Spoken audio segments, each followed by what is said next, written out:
My name's Justin McInerney. I am Creative Director for Gladson Limited. We are in the showroom for HMS International Fabrics and Gladson Limited at 730 Fifth Avenue in Midtown Manhattan. Huddersfield is a town in a county called Yorkshire. There are a number of mills operating in the town, one of which is Huddersfield Fine Worsteds, which has been at the center of fine wool manufacturing for centuries.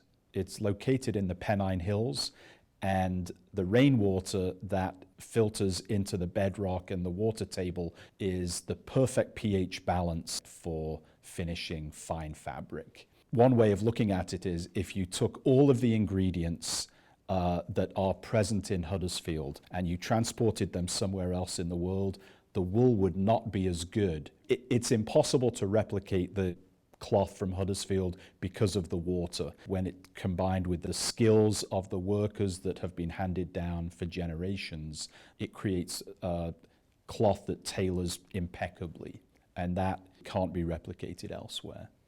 We use a finishing facility in Huddersfield that has a borehole that goes 1,500 feet down into the water table from directly the floor of the finishing plant into the ground. Ever since then, they've been able to use that virgin water from the water table underneath the facility to scour and finish the wool, and that really is the secret to the success of our finished cloth. In the past, it was a very manual process to manufacture the cloth, whereas today we use the most up-to-date machinery available in the market. We are the merchant of wool and cloth to Her Majesty that she has granted the royal warrant to. Royal warrants are granted by senior members of the royal family to suppliers who've been supplying them with products or services for 5 years or more. In our specific case, we manufacture a cloth for the Balmoral estate, which is Her Majesty's estate in Scotland, and all of the workers on the estate wear a cloth that is provided by us exclusively. It's actually a great pleasure to be able to visit our offices in London and go around to all of the tailors on Savile Row, and it's a wonderful experience getting to see the behind the scenes. It's really a privilege to do that. Manufacturing our cloths in Huddersfield, England is really as authentic as you can get. And that's what I think the tailors there really appreciate, the authenticity of that cloth. That's one of the reasons I'm very excited to be involved with Gladson, because we have a portfolio of the finest English cloths in the market, and I have the dream job of being able to represent and promote them for Gladson in the United States market. It's really a dream come true for me.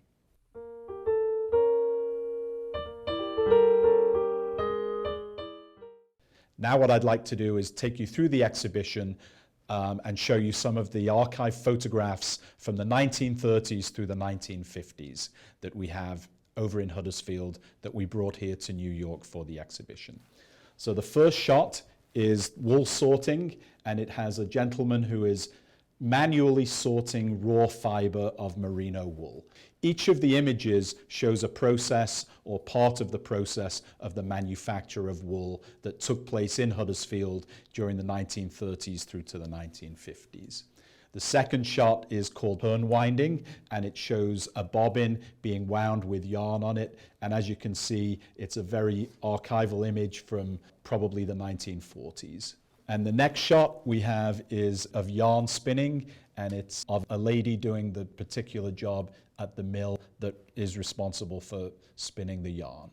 The next couple of images of the Huddersfield Factor exhibition show the spinning process. You'll notice how manual the process was back in those days. It's really much more automated today, but it's interesting to see how specific and manual it used to be. Then we move on to warp preparation. One of the things that we liked about this particular image was the gentleman who is preparing the warp has a fantastic series of tattoos and a really great haircut. We really like that about it. One of the most arresting things that I found when I discovered these images in our archives at Huddersfield Fine Worsteds was that a professional photographer had been engaged to come in and professionally take these black and white images that look as if Ansel Adams had actually been the photographer of them, because they are so beautiful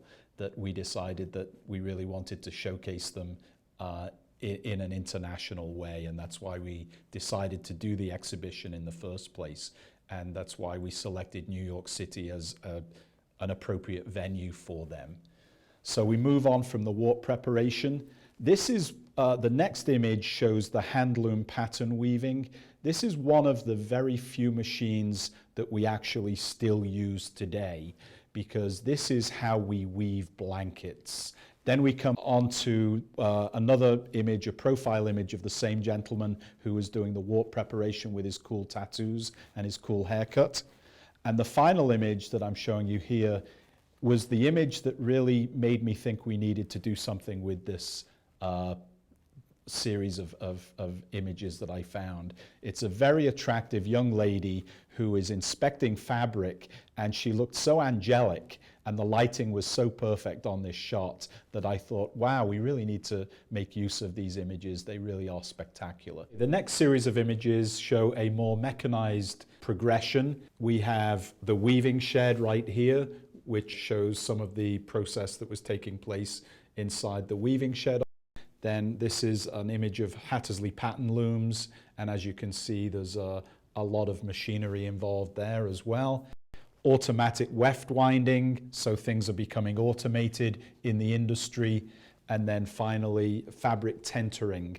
What I like to say about this particular image is, in England, we have an expression that says, I'm on tenterhooks, and that expression relates directly to the tentering of fabric. When a fabric is tightened by little hooks up the selvage and it keeps the fabric taut, they're called tenterhooks, hence to be on tenterhooks. Okay, the next section is what we call our royal section. It records a number of royal visits to Huddersfield. The first image is from 1932. It's the Duke of York, who became King George VI, visiting the Broadhead and Graves Mill back in 1932. And as you can see, the entire mill came out to welcome him for the visit. You can even see people hanging off the fire escape. It's so crowded and so exciting for them. There are 4 images from the visit of Queen Elizabeth II and Prince Philip, or the Duke of Edinburgh, and she was actually visiting the Leroyd Brothers Mill in Huddersfield. As you can see, their state limousine and the entire town, it looks like, has come out to welcome the prince and princess. And then we have them being greeted by dignitaries outside the mill. This is inside the Leroyd Brothers Mill, as you can see.